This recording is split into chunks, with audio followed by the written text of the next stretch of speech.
So communication is important, but the strategy for communication plays a pivot role in delivering a certain messages.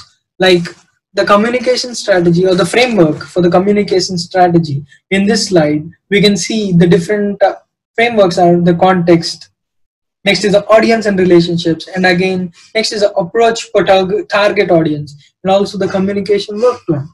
So different things are included in this circle, which where we can see how the communication strategy plays a key role in delivering the message or the communication or information to the target audience whom we are targeting.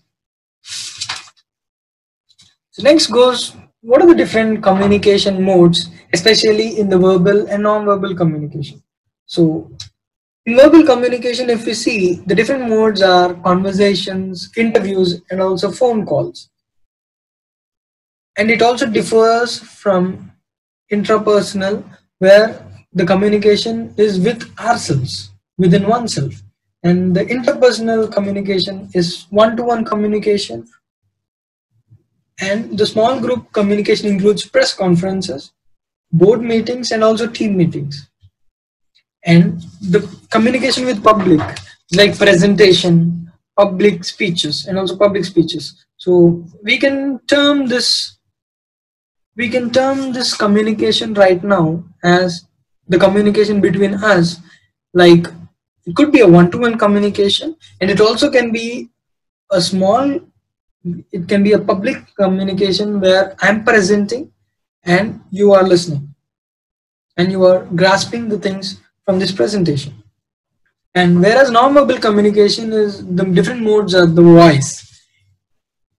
The voice also tells us whether one person is happy, one person is sad, or the other person is angry. And also the facial expressions also tells us whether the person is sad, whether the person is happy, whether the person is angry. And written communication is in forms of letters, memos, and also reports. And the visual communication, the different modes of this communication includes the videos, films, and photographs. Now getting into this process of communication. So the process of the communication is from the source. This is a pictorial representation of one-way communication and two-way communication, where in one-way communication, the difference between one-way and two-way communication is that in two-way communication, we receive the feedback to the source, but in one-way communication, we don't receive the feedback to the source. So in the process of communication in both one-way and two-way communication are almost the same, where the idea is transmitted, which is encoded to a message, and through a medium, the message is sent, and the receiver receives the message and the idea is decoded. Where in the two-way communication, the decoded idea sends a feedback to the source. So it's like the source imagines, creates, and sends a message, where the message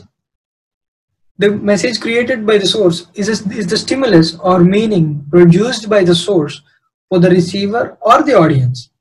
And now this message is sent through a channel in which the message travels through the source and to the receiver. And then the receiver receives the message from the source, then analyzes and then interprets the message in both ways, intended and unintended by the source.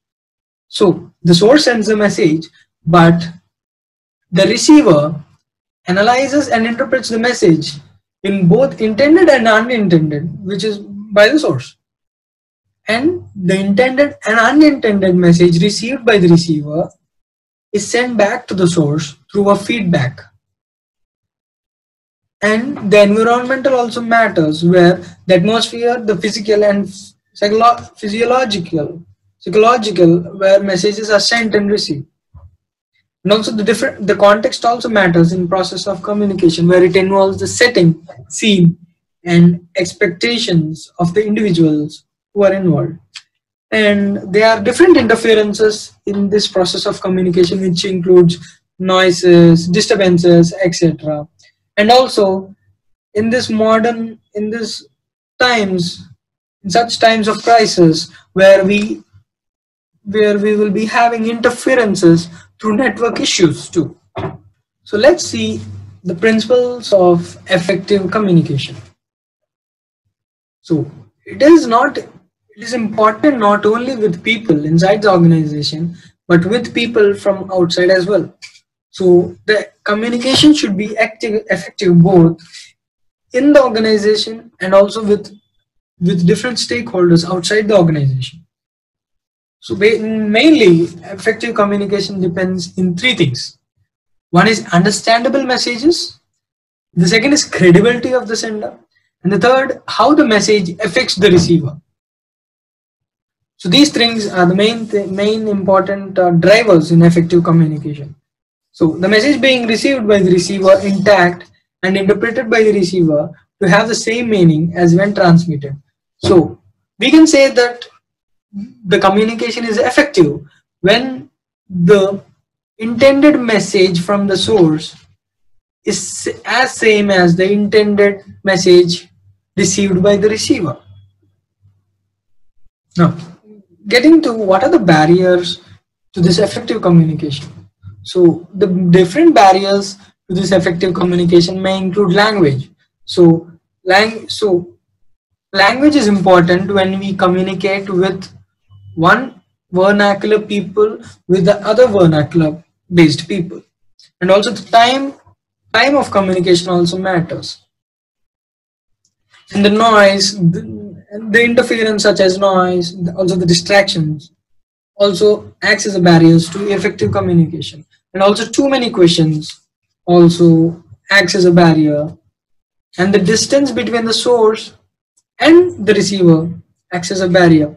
The discomforts, the different discomforts in the environment or within the topic also acts as a barrier.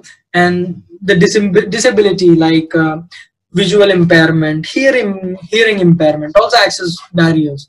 And also lack of interest by the source or by the receiver also acts as one of the barriers for effective communication.